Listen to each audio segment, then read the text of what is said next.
ma sa fàttaliku la Guy Dora su may way mais xol mi ne ci yow ndax defal na ma loolu gémmiñ du ko wax. waaw asalaamaaleykum waa àdduna maa ngi leen di ziar bu baax a baax di wax tey damaa ñëw man bëgg Ndongo International ñu fël ci suñu yaay Mati Thiam Dogo di ko fàttaliku bu baax a baax balaa ñu sonn rek damay nuyu waa àdduna yëpp di nuyu waa diaspora bi di wax tamit émission bu mag boobu di spécial Tekkaar Ndongo tamit xam naa du yàgg dara dans quelques instants tamit dans quelques mois daañu ñëwaat ànd ak yéen mais tey dañu ñëwoon di fàttaliku spécial suñu yaay Mati Thiam Dogo nga xam ne saan marque na ay paam kon ñu dem ñu xool sonn.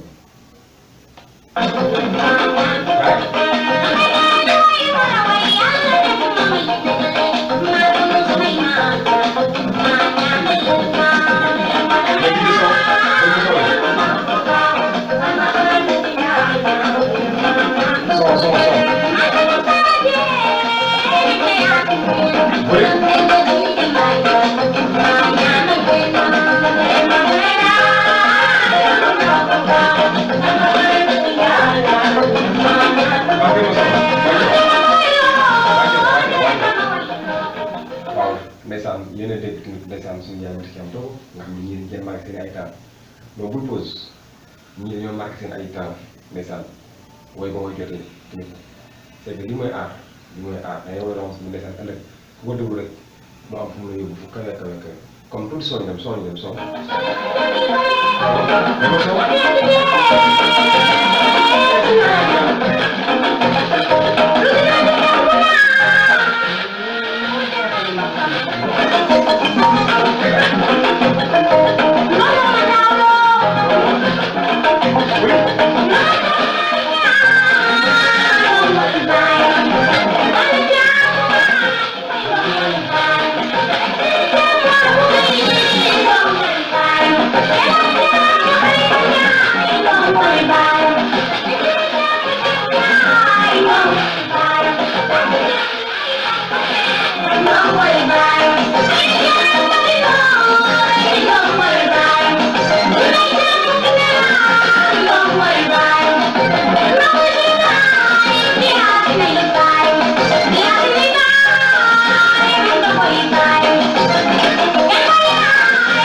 dañuy xool ji encore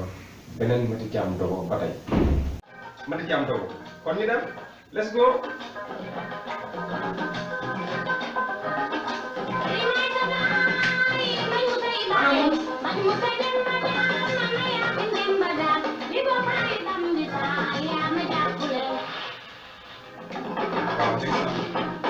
spécial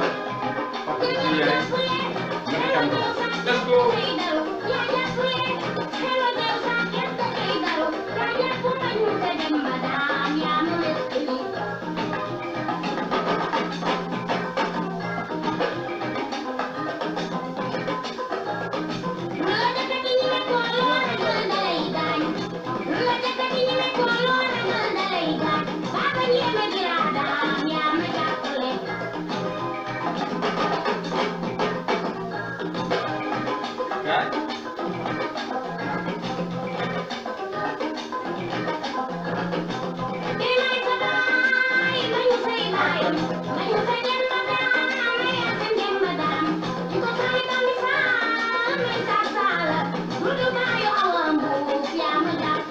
waaw ñu ngi koy yëngal saa su nekk nag dinaa ko jógee Papa Ndiaye yéen seen i ndongo la ñu tëj ñu kon yéen a ngi déggandoo kon fii ñuy tëjee suñu émission comme ni ko Ndongo la waxee rek ñun moom ci ay tànk Ndongo lañuy jaar di wax tamit ndeysaan dañuy fàttaliku démb parce que suñu yaay yi dañu fee way lu aar kon Ndongo loo wax si démb lu mata voli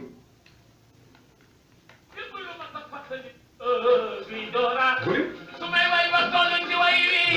xel me xol mi ne ci yow ndax defal na ma loolu gémmiñ du ko wax defal na ma loolu bët du ko gis defal na ma loolu lu dul xool xamuloo ko Guy Dora bu njëkkoon sonn Cheikh Diagne naa ay soxna Nabou ak lu Ndongo Lo bi yëpp soxna ay aji loo ko yëgal yaay bu ko dirul def ko nit ba dara saa u waral ne way naan ñam ne sama teef la la bi xatoon lool dundu gi jafe waaw waaw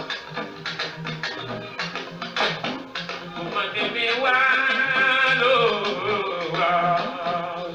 monsieur An Diaw borom waalo ak Cheikh Diagne naa soxna ay jàll naa Bakare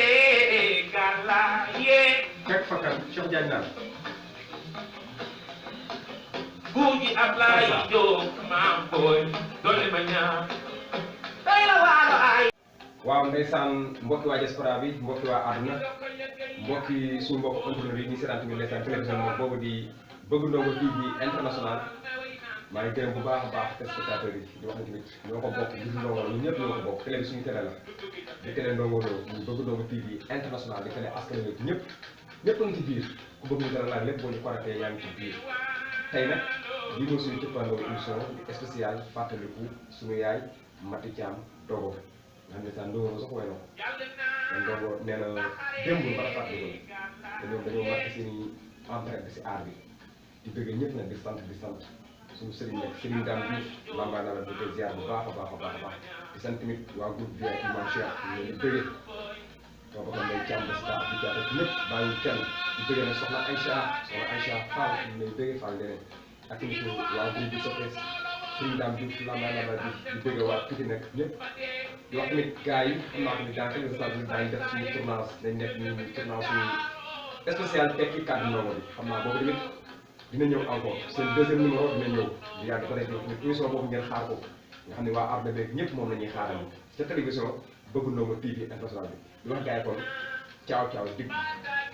bye jaajëf gars yi quand c'est important c'est sur la télévision Bëgg Ndongo TV lu ma sa fàttaliku la